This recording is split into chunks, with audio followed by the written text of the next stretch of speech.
Good morning, student. Today we will study the chapter of geography that's name is water. It is the fifth chapter of geography. So let's start. तो when you think of water, what image come to your mind? क्योंकि जब भी आप पानी के बारे में सोचते हो तो आपके दिमाग में कौन सी तस्वीर बनती, कौन सी इमेज बनती है?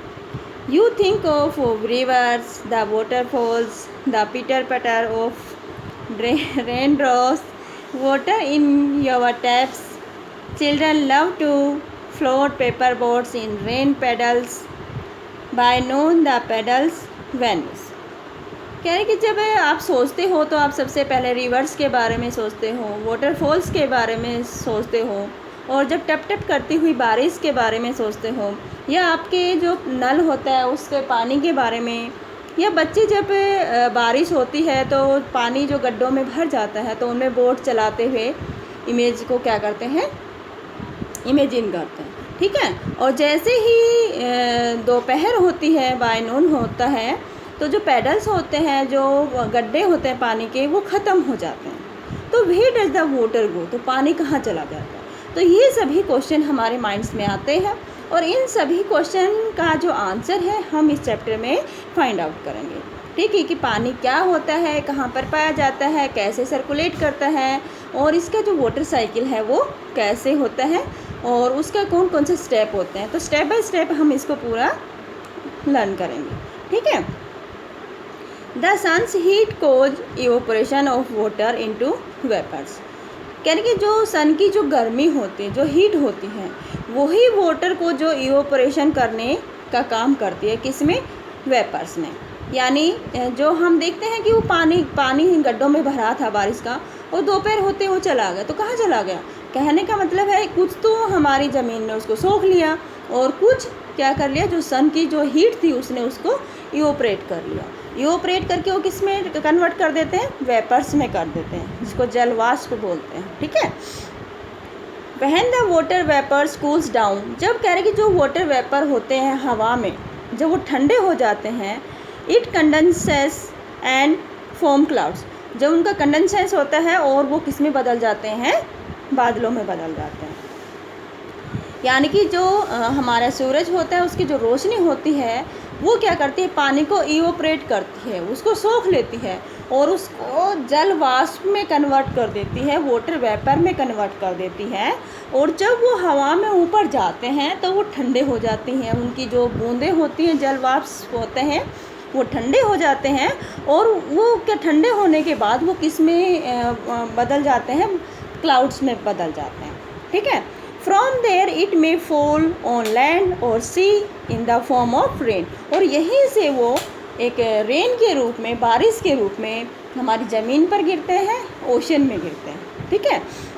स्नो और स्लीप, और क्या होता है कि जो धुंध और जो हमारा जो बर्फ़ होता है उसके रूप में भी उनको चेंज कर देते हैं। मान लें पहाड़ी एरिया, तो वहाँ पे क्या होगा? ठंडा होके वो किस में कन्वर्ट हो जाएगा? स्नो में कन्वर्ट हो जाएगा। ठीक है। The process by which water continuously changes its form and circulates between ocean, atmosphere and land is called as the water cycle। क्योंकि एक ऐसा प्रोसेस जो वाटर को लगातार चेंज करता रहता है, सर्कुलेट करता रहता है, किसके बीच में? ओशियन से एटमॉस्फेयर में, एटमॉस्फेयर से लैंड पर, लैंड से फिर ओशियन में, ओशियन से फिर एटमॉस्फेयर में। तो ये सब क्या कहलाता है? वाटर साइकिल कहलाता है। ठीक है। जैसे ये दिखा रखी है पिक्चर कि जैसे मान लो ओशन में पानी है, यहाँ से सन ने क्या किया? इवोपरेट किया, इवोपरेट करके ऊपर गया, ऊपर जाके कंडेंसेस हुआ, ठंडा हुआ, ठंडा होने के बाद वो बादल में बदल गया, क्लाउड्स में फॉर्म होने के बाद वो फिर क्या हुआ? बारिश के रूप में फिर से लैंड पे गिरा, ओशन में गिरा। ठीक है। पहाड़ों पे गिरेगा तो नदियों के रूप में बह के चलेगा, लैंड पे जाएगा तो कुछ लैंड जो हमारी जो लैंड होती है वो उसको सोख लेती है, और कुछ वो बहकर नदी नालों में होते हुए ओशन में पहुंच जाता है। ठीक है। तो ये सब हमारा क्या कहलाता है? वाटर साइकिल कहलाता है। Our earth is like a terrarium, क्या कि हमारी अर्थ है एक टेरियम की तरह। टेरियम देख रहे हो ना, जिसमें हम कई बार क्या होता है कि घर के अंदर हम फ्लावर्स लगाना चाहते हैं, तो क्या करते हैं, किसी बोतल में पानी भर के हम जैसे मनी प्लांट लगा दिया, इस तरह के प्लांट्स हम लगा देते हैं। तो हमारी अर्थ भी इसी तरह है। The same water exist countries एगो, सेंचुरीज एगो, स्टिल एग्जिस्ट टूडे। और इसी तरह से जो पानी था वो हमारी इस आज की तरह ही पाया जाता था बहुत सदियों पहले। The water used to irrigate a field in Haryana में have flowed down Amazon rivers 100 years एगो।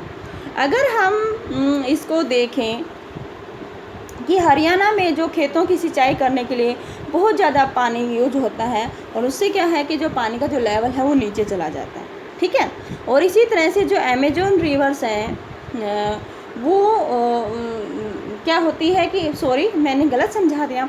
तो इसमें क्या होता है कई बार कि जो अमेजोन रिवर का जो पानी है ना, हो सकता है कि वो हरियाणा में किसी खेत के सिंचाई में काम आ रहा हो।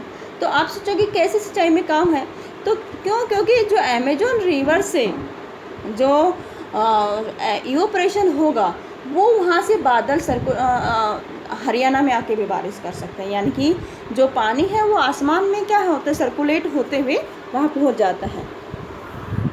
The major source of fresh water are rivers, ponds, springs and glacier. अगर हम साफ पानी का, फ्रेश पानी के अगर हम सोर्सेज को देखें तो उनमें जो मेजर सोर्सेज हैं उसमें क्या है, रिवर्स हैं, हमारे पॉन्ड्स हैं जो तालाब होते हैं, हमारे स्प्रिंग है, झरने हैं, और हमारे ग्लेशियर हैं, ठीक है। ये हम यहाँ से हमें एकदम फ्रेश वाटर मिलता है।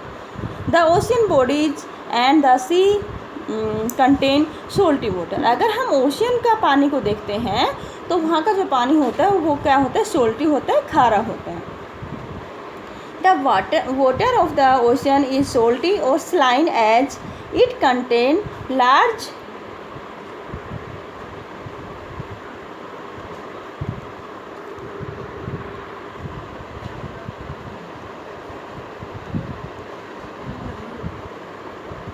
सर्कुलेट नहीं हो रहा, ठीक है। तो उसमें क्या होता है कि large amount of dissolved salt. ये पेज ही इस तरीके से है, मैं सोच रही थी इसको वैसे कर दूँगी लेकिन ये इसका जो शेप है वो ऐसे है, ठीक है। It's doesn't matter. तो उसमें अमाउंट ऑफ डिजोल्ड सोल्ट्स, इसमें यही बताया है कि जो ओशन का जो पानी होता है वो बहुत ही सोल्टी होता है, स्लाइन होता है, क्योंकि उसमें बड़ी अमाउंट में क्या पाया जाता है, सोल्ट डिजोल होता है, मिला हुआ होता है।